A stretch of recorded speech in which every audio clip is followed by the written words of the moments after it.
Good morning, everybody. As my glasses defog here, I'd like to welcome everybody. As we begin our service, know this: you are welcome here, whoever you are, whomever you love, however you vote, whatever race, age, class, ability, or gender, you are welcome here. Whatever spiritual paths you have traveled, if any, you are welcome here. For our faith calls us not to a particular creed, but to a covenant to honor every person's worth and dignity. I am Bart Renner. I am the board chairperson here at the Unitarian Universalists of Transylvania County, where our mission is to support individual spiritual journeys and to promote social, economic, and environmental justice. Few quick announcements for you here. UUTC's Next Normal seeks to bring us safely together. So please, use the clipboards, hopefully everybody's found those, to sign your name and telephone number in case contact tracing becomes necessary. Wear masks at all times while in the building. Offering baskets won't be passed from hand to hand, but you can drop your contribution and your name tag into the baskets or the bowls by the doors on your way out. Enjoy the music without singing. For the time being, please. Dancing, swaying, clapping, or humming softly behind your mask are all fine. At the end of the service, please exit the building quickly to allow for complete air exchange between now and our next service. And if you currently have a deep joy or concern in your heart to share with the community, ask an usher for a piece of paper, and the usher will bring it forward to be added to Reverend Rob's pastoral prayer. Prayers are fine too. Few additional announcements, and one very important one. Today at 5 o'clock is our bylaws forum. Your board has been working very hard on making sure that the bylaws that tell us how we operate in this church are up to date and as effective as possible. So please join us today at 5 o'clock here at church or online to learn about the board review of the bylaws so that members can then exercise your democratic process and vote on the revisions. This Tuesday evening, the author series launches. Please join us here in the sanctuary live on Tuesday at 7 o'clock, or you can choose online access. If you're available at lunch times on Tuesdays, please consider bringing your bag lunch or takeout food and sharing the time here on the UUTC green, weather permitting. And finally, buy a ticket for the e-bike raffle. Join the growing number of Transylvania County folks enjoying the ability to pedal around and have electric power to assist on the uphills, or go really fast on the downhills, whatever. Tickets are $10, and the drawing will be on Halloween. If you don't want the bike for yourself but want to support ecological transportation, it can be gifted to a person of your choice. And I'm sorry, but it is actually a little small for me. I know everybody was thinking that, but yeah.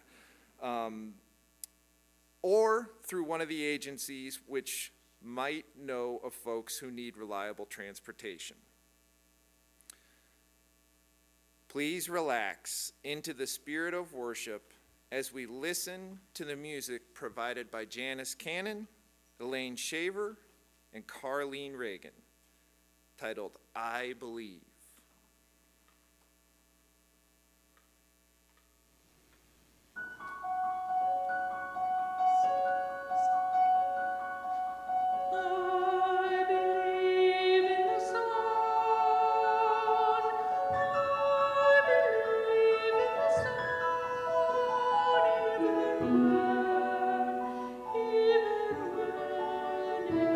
It's not shining.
times of COVID here. They're fun.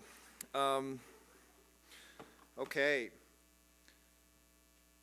Our opening words are a responsive reading. It is possible to live in peace. For our opening words, I invite you to respond with the phrase, "It is possible to live in peace." As I read each phrase from Mahatma Gandhi, I will point to you when it is time to say, "It is possible to live in peace."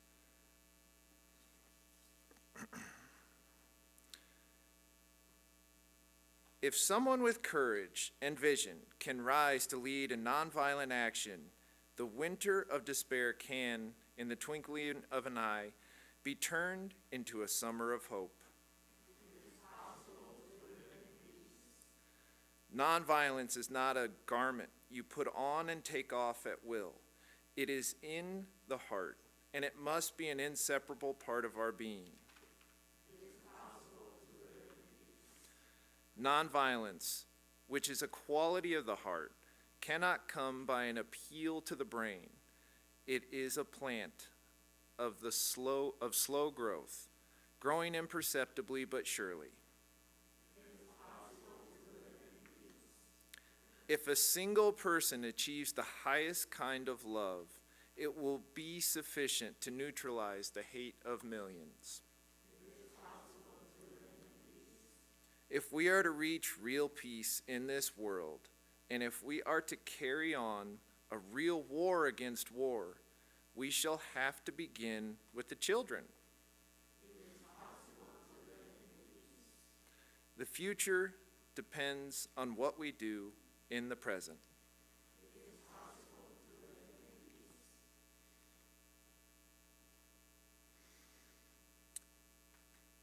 For our chalice lighting, we use the words of Deborah Burrell, who is a member of the Unitarian Universalist Church of Birmingham, Alabama. She is an avid gardener and an occasional freelance writer.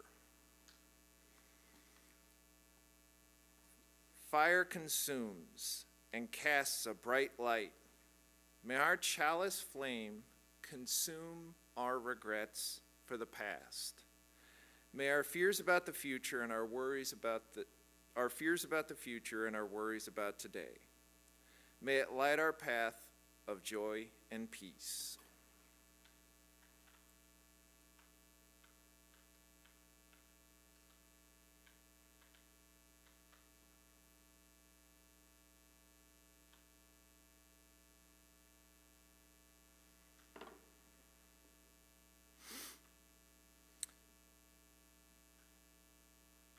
Our first hymn is number 126. Come thou font of every blessing. You are welcome to hum softly, under your breath, dance or sway.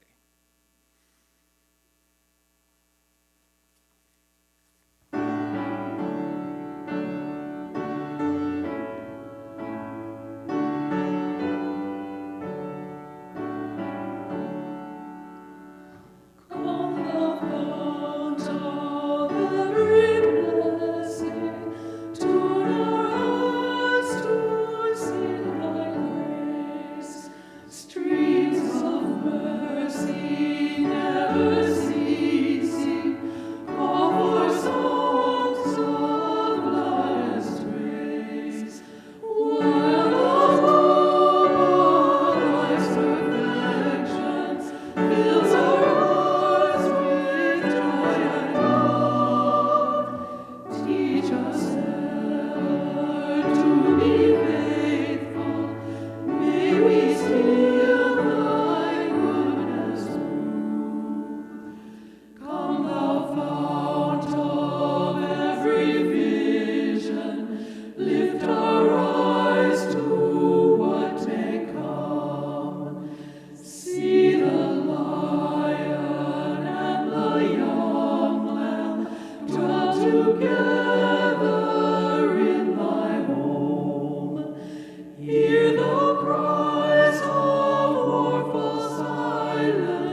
I've got a little bit of wisdom to share with us all, some wisdom for all ages, and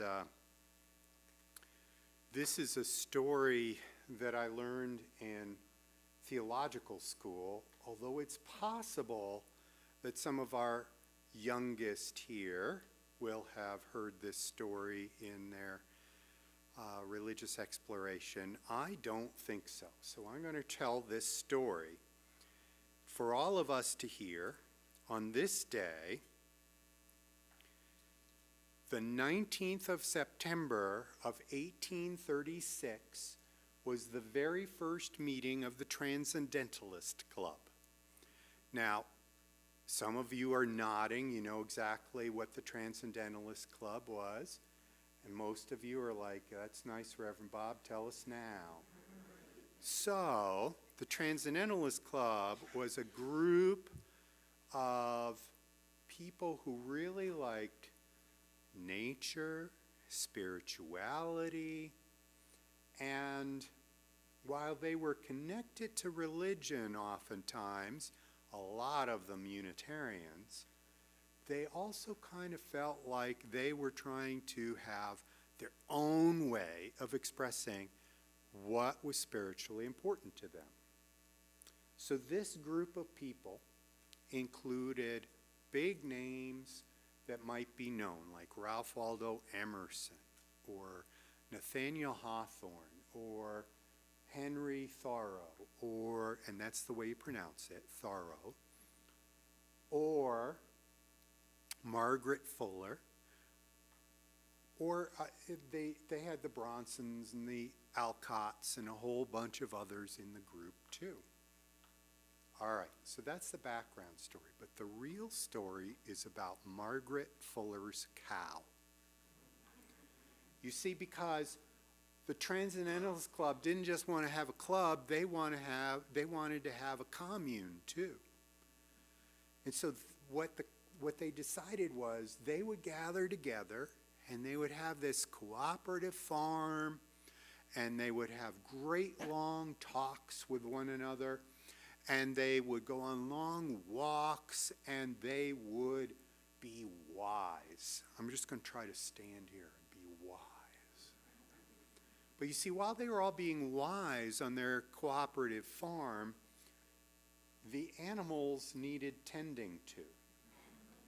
And the most critical member of the group, Nathaniel Hawthorne, found that Margaret Fuller's cow would follow him around anywhere and everywhere. Why did Margaret Fuller's cow do that?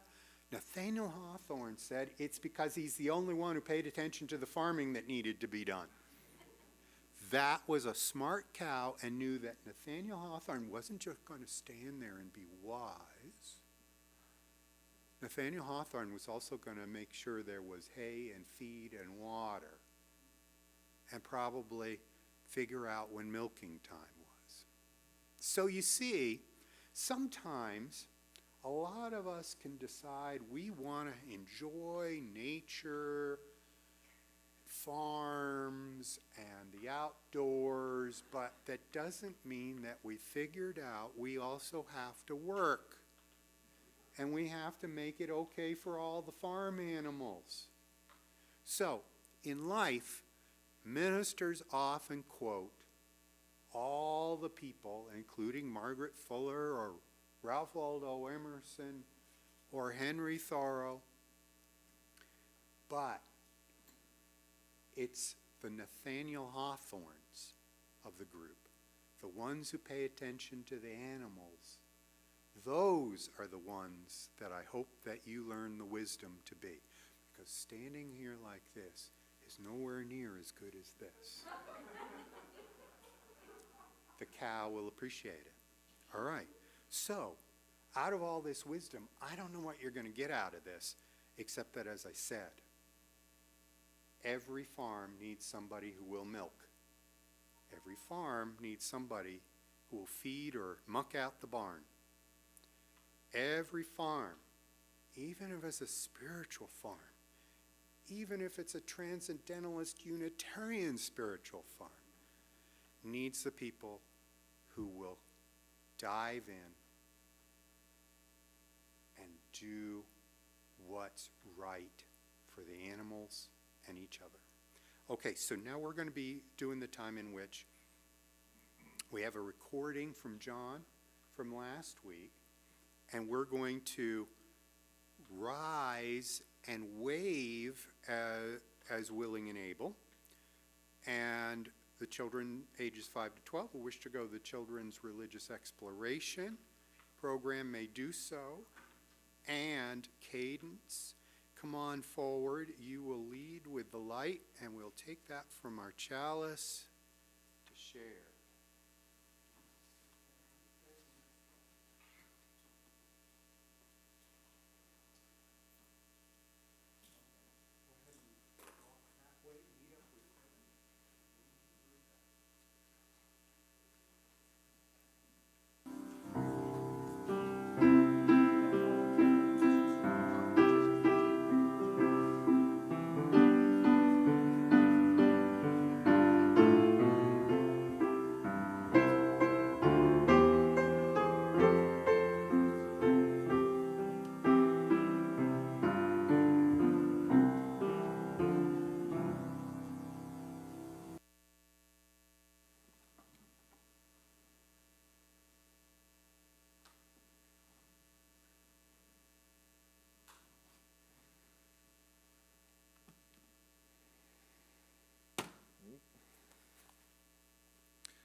Okay. We believe joys are magnified and sorrows eased by sharing them in loving community. We now pause to honor milestones and to lift up those who need our healing thoughts. If there is something in your heart to share at this time, please write it down, and an usher will bring it forward to add to the ceremony. Meanwhile, if you're watching this live online, please share your joys and concerns in the chat function. I will light a candle at the end for them.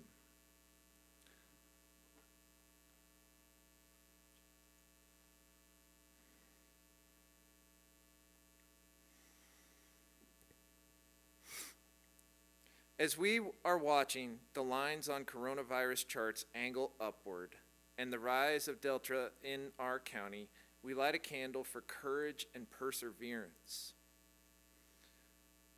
Once again, we salute those workers on the front lines during this pandemic in all fields of work, especially medical staff who are once again during this Delta surge being stretched to the limit during the current wave of infections. We light a candle for the continued recovery from flooding last month. We light a candle for those milestones shared in the online chat. And we light a final candle for all those joys and concerns that remain unspoken at this time. Let us pause for a moment of musical beauty to reflect on the joys and sorrows you have just heard, and all those we carry in our hearts.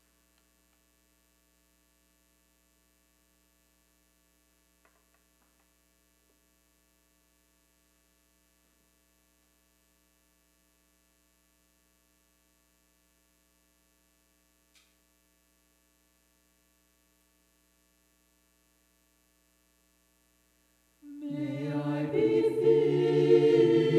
filled with loving kindness.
invite you to center yourself in this time of pastoral prayer.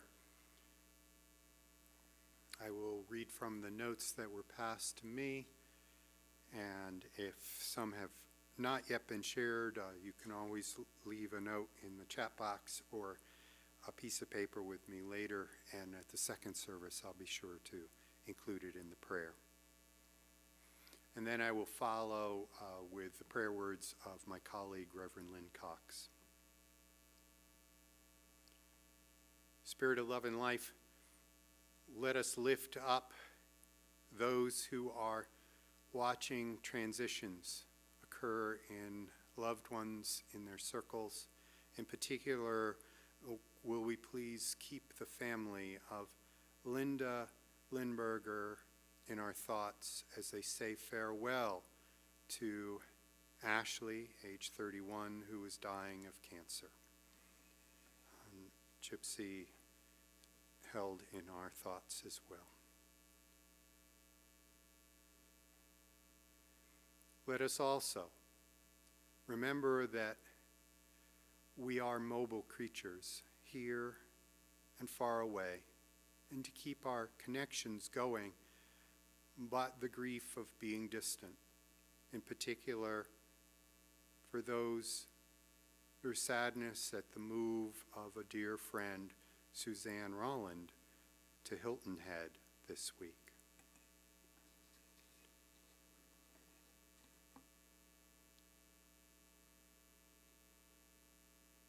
And may our hearts go out to those who are quarantined, who are worried, who are hopeful.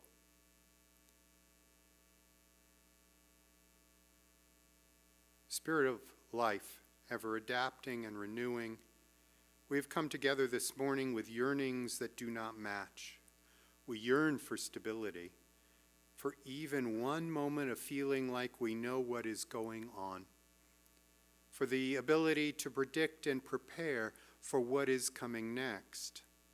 Yet we also yearn for change. We ache for a world that turns aside from racism, violence, dehumanization, and disregard for suffering.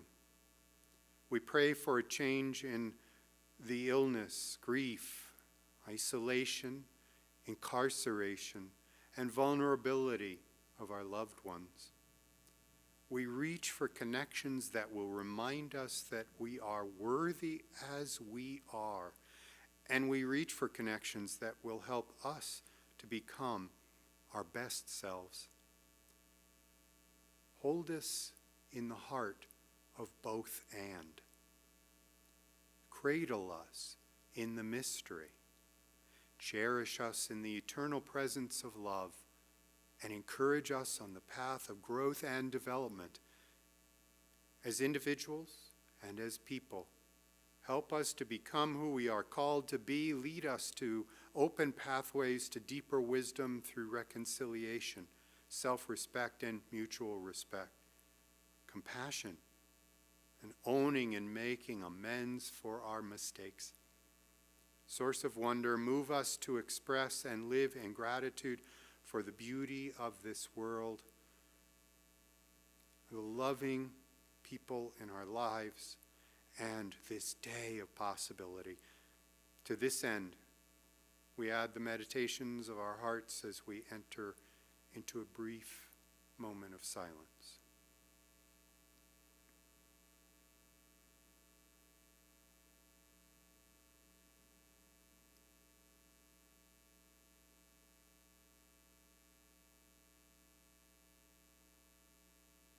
In the names of all those known and unknown, remembered and forgotten, in the names of all the helpers of humankind, amen.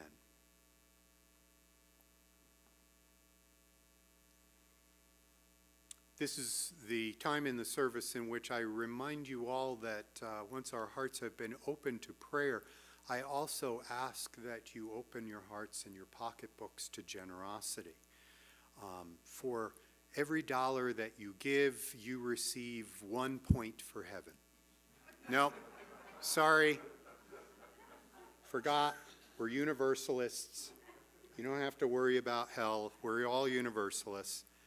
Every dollar you give, you exercise your heart a little bit more. The love that you have and that you give through the generosity of your time, talent, treasure, and trust for this institution, this spiritual guiding place.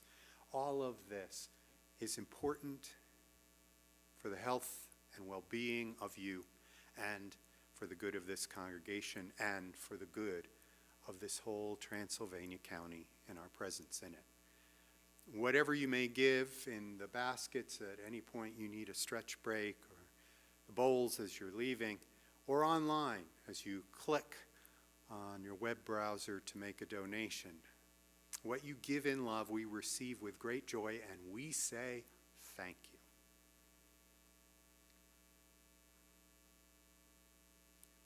The reading that I've chosen this morning is from the Reverend Karen Johnston, and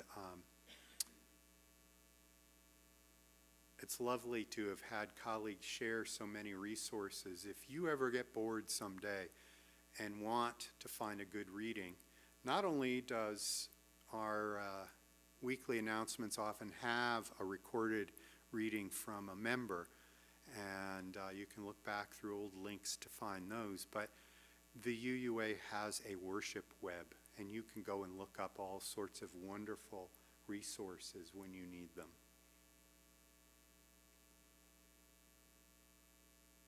We could be elsewhere this fall morning that offers itself up with sun and school just in session. We could be elsewhere still hiding under the covers or hanging out with funny cat videos. Given the horrors of the news and dismay that greets us so many mornings, we could be elsewhere. Yet we came together this morning. We gather here every Sunday morning, known by the company we keep, sowing and reaping seeds of change from deep within the earth, choosing the possibility of thriving, learning how we might lead in love. What a time to be alive. What an amazing thing to gather together for this blessed hour. So let us begin.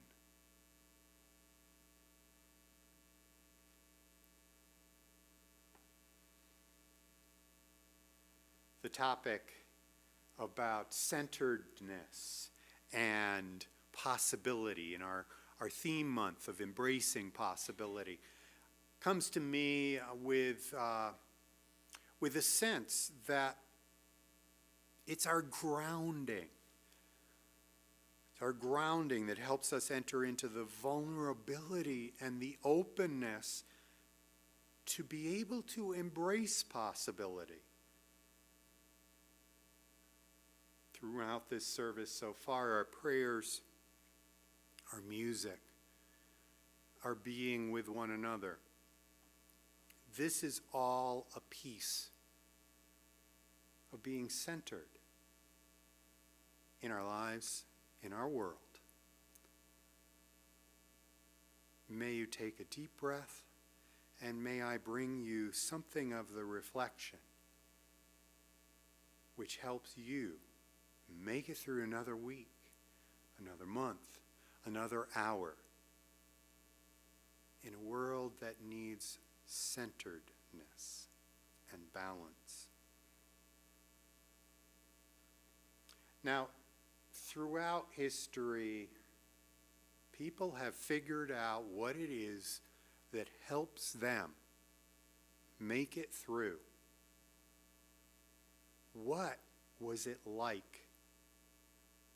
What was it like throughout our forebears' experience, and those who went before in times in which we had not created internal climates that matched what was best for our bodies, in times in which food was not readily available, the food banks at the grocery stores?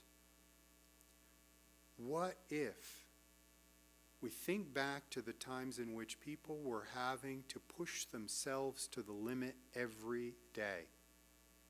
The hunters, the gatherers, the farmers, all of the people beginning to learn to live with one another just to be able to survive, let alone thrive. You know, despite the fact that the Bible has all these begats and all these lifespans in there of hundreds of years, the reality is you go back in time and people lived about as long as they were able to eke out life.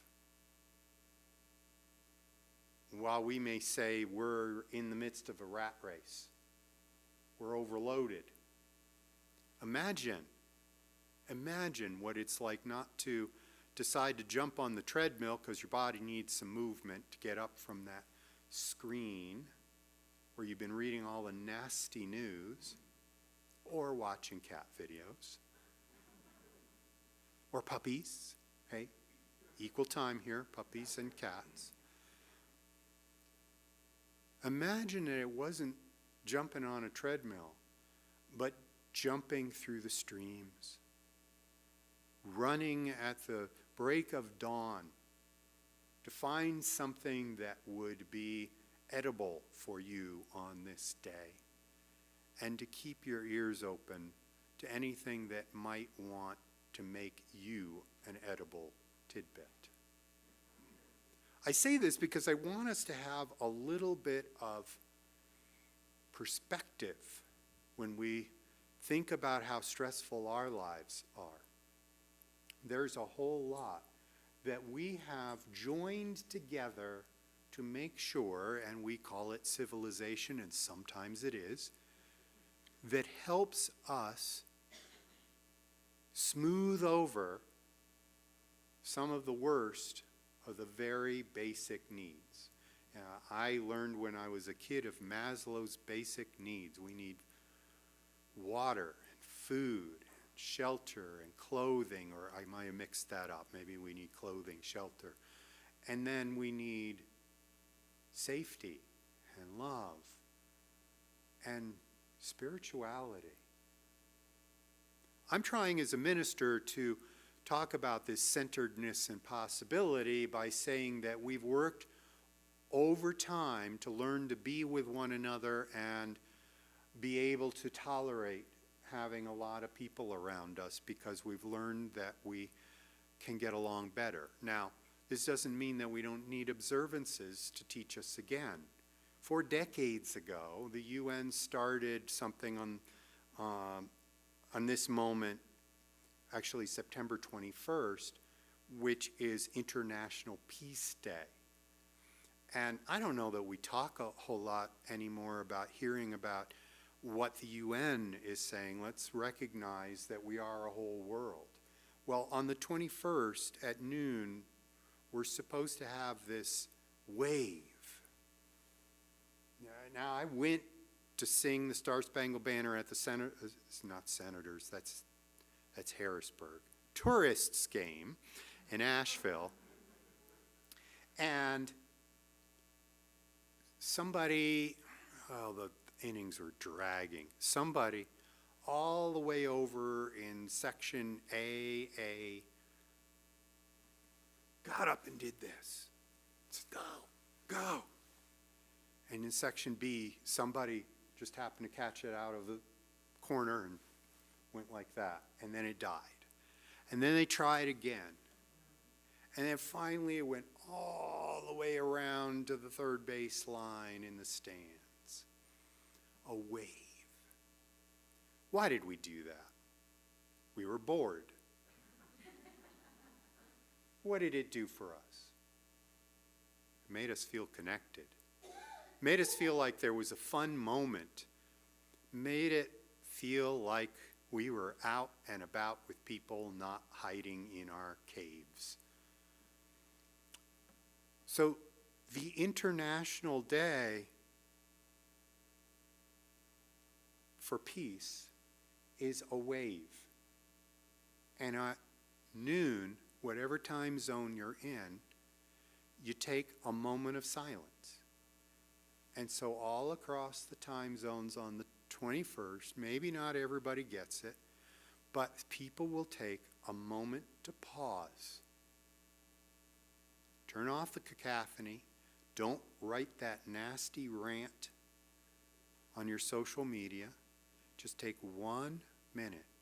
Breathe and be. And know that in the next time zone, somebody's going to do it too. So I'd like you to be part of that. I'm telling you up front, the news is going to tell you to worry about other things at noon. Don't. Turn off the news at noon. Take 1 minute and do this. So as a minister, I realize that even though Maslow says you can't really do that until you've had food and water and shelter and all of that, I think we've learned as human beings we can take a minute and do a wave. We can take a moment and break our concentration from what was right in front of us. If you happen to be halfway across the street in Brevard, walk to the next sidewalk because you need safety while you have your moment of silence. I get it. You may need to pay attention to your situation, and you're just going to be one of those people who's just slightly off kilter from the rest. That's okay. It's said that the 21st has other things in it. It's World Gratitude Day. What if, in the centeredness of what we do, we take a moment sometime, might as well be September 21st, and take a moment of gratitude. I'm going to make you do it again at Thanksgiving, but why not September 21st? Have a day of gratitude. Whatever it may be, look at the observances that people are doing. I mean, I think of the ways in which we as human beings have learned that there are things to pause and do. We light candles. We sit and meditate. There are certain words we repeat to ourselves to bring us into a new place. You know, I told the story of Margaret Fuller's cow. Farm animals, domesticated animals, wild animals remember things that we don't, and that is you have to rely on others. It's interesting to me. I don't know why I heard this, when I heard this. Maybe it was my wife who passed on this wisdom that horses can hear a human heartbeat from 4 feet away, and that horses actually can hear each other's heartbeat when they are in a herd, and that if one horse's heartbeat goes out of sync with the others, that becomes a way for the whole group to pay attention. Did that one horse just get scared? Is there something going on we need to pay attention to? Human beings can be so oblivious. How about that? Sometimes of how pain is in the life of someone right near us, or how there is danger around, or how we're taking a moment of silence. You've ever been that person? In the midst of everything, oh yeah, oh this is great, you're tuned out and you don't notice that the minister's standing at the pulpit and you're having a great conversation right there in the seats. Or some other situation in which we're not tuned in. We are human beings who are mammals who have figured out that the way in which our slow way of being raised into being able to handle life means we have to have others. We have others who help, we hope, provide an environment that keeps us out of danger and maybe gives us some love and maybe gives us everything that we need to thrive in life. And so if we are going to embrace possibilities, explore possibilities. It helps to have had the grounding as youngsters, or the awareness as adults to be in those places. Now, I know, you know that. You don't need your minister to tell you, except for the fact that my vibration of calmness sometimes is the best leadership possible, because you're hearing someone who's paid to get you angry, or bring your eyes or your ears and your attention to whatever they have to yell and say, and then next a commercial in which they might try to tell you that the best way to solve all your problems is just buy this gadget. It's not. And I stand here as evidence that I believe it's not. Not to say I don't buy gadgets, I do, but to breathe, to be here. We need humor sometimes to get us there. So I want us all to speak like a pirate. Arr! Can I hear arr? Aye, matey, arr. Because we make up days like Talk Like a Pirate Day. All right, you've just participated in a world event. Thank you. But we need the humor in that. I don't know how it is that we were programmed to laugh at things, to take delight, to make fun of ourselves or whatever else. But if you can get to that place of doing something just out there, fun, weird, sometimes it helps if you have somebody little and remind them when you go home, this is Talk Like a Pirate Day. It brings that back. Wow, that's a piece of being human. Out of this fun stuff is where our creativity comes. If we're safe, if we're breathing, if we're hungry, maybe not if we're really, really hungry. But if we have the ability to live all the breadth of who we are, we have the balance. We talk about balance in relation to ourselves and nature. We're right here this season in which we're at the autumn equinox. And that is a time of balance and reflection. All of the times of equinox can be one of reflection. The seasons go on and switch, and we have to recognize what's around us. Equal hours of light and dark, but it's more than that. I've been reading online that this is a time to honor the Dark Mother at Mabon. I think I pronounced that okay. The pagan, earth-centered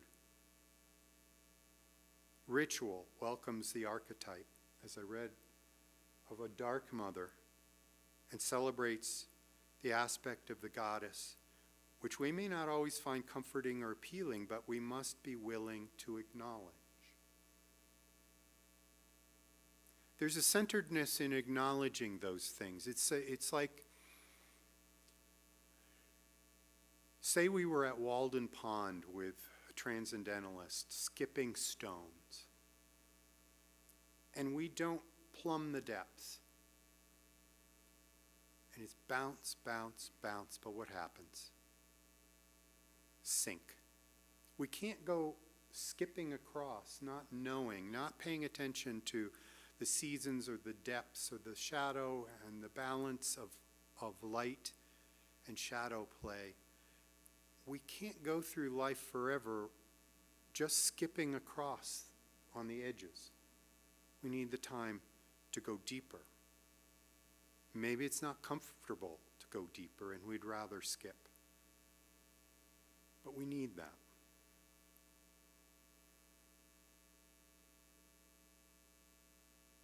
I have a reading to work into that part with that came from a colleague I greatly respect, first seeing as a theological student and then becoming a full colleague in the cluster of congregations I served up north, Reverend Sandra Fees. The moment comes when a choice arises, a holy moment, a decision must be made. Do I remain as I am, or do I risk inching, leaping, flowing in another direction? Do I risk what I think I already know and already am? Do I forfeit my security for the possibility that a simple shift may alter the course of my life, even perhaps the life of another? I long to let go of all that restrains me so that I might pursue the impossible and surmount the insurmountable.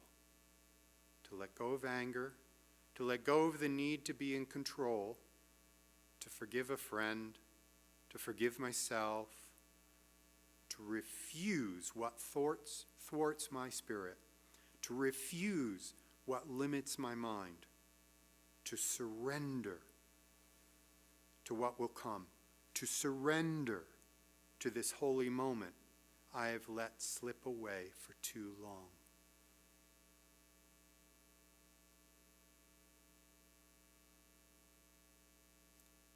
Centeredness as surrender. Centeredness as being open to the possibility of what yet might be. Give up your certainty and open yourself. I love what Sandra Fees wrote there, just as I very much got a lot out of the Reverend Karen Johnson reading on thriving. It was saying we could be elsewhere this fall morning, but we chose here. Among these folks, whether you're online or right here, we chose here for this hour. And in so doing, we have given ourselves permission to step away from someplace else. We have given ourselves permission to take a break long enough to hear the music and what's just beyond in our imagination at the end of the note as it fades. What's just beyond the prayer. What comes to us as a possibility of who we might yet be, in the best of who we are, in the balance, in this equinox, world peace, and pirate day.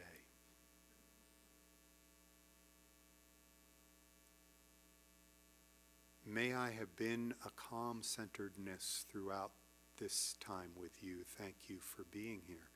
May it have fed your spirit enough or given you enough in Maslow's hierarchy to give you the sense that you can be your full self and dive into the depths of whatever of light and darkness and balance you need.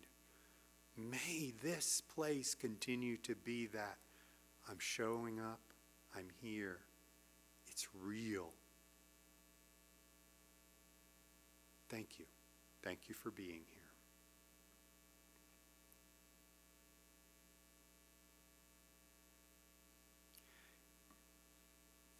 Our closing hymn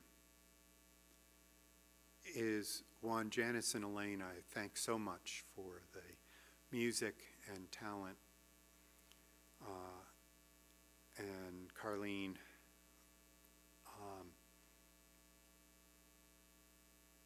The closing hymn is number 391, Voice Still and Small. A colleague of mine in Michigan wrote this. He wrote it from his heart, from the depths of a time in which, through dark and rain, he still found a voice within, still singing. I would love for us to end up memorizing this, but at least for this moment, if you've never heard it before, or if it's, like me, one of your favorites, think on this, and think on when this week you might need to repeat these words to yourself. Voice still and small. I hear you call, singing.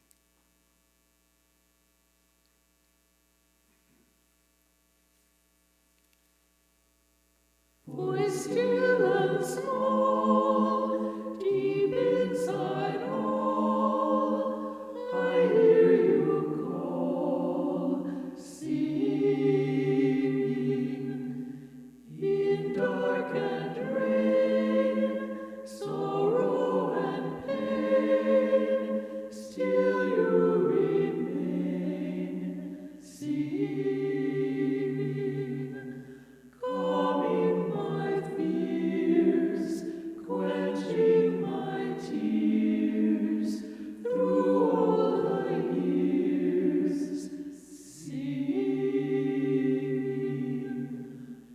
Voice still and small, deep inside all, I hear you call, singing.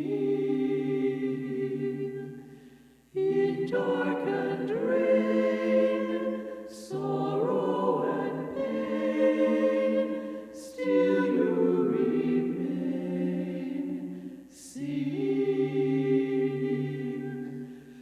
Calming my fears, quenching my tears, through all the years, singing. Calming my fears, quenching my tears, through all the years, singing.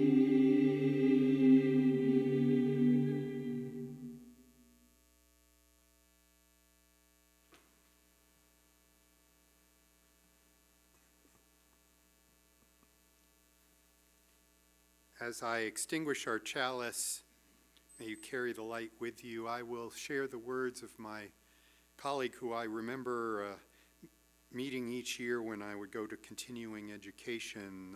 Reverend Dr. Michael A. Schuler was in Madison, Wisconsin, when our annual gatherings for continuing education were there.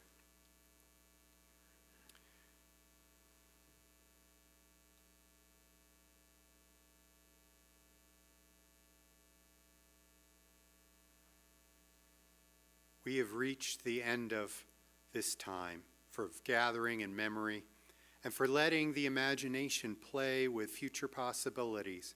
We have enjoyed magic moments and edified each other. Shall it be concluded then? Or will this adventure now commenced continue? Our separate paths converging, meeting, merging on the unending quest for love more perfect, the joyous struggle for meaning more sufficient and life more abundant. Is this ending to be an ending, or merely a prelude to new, more glorious beginnings? I pose the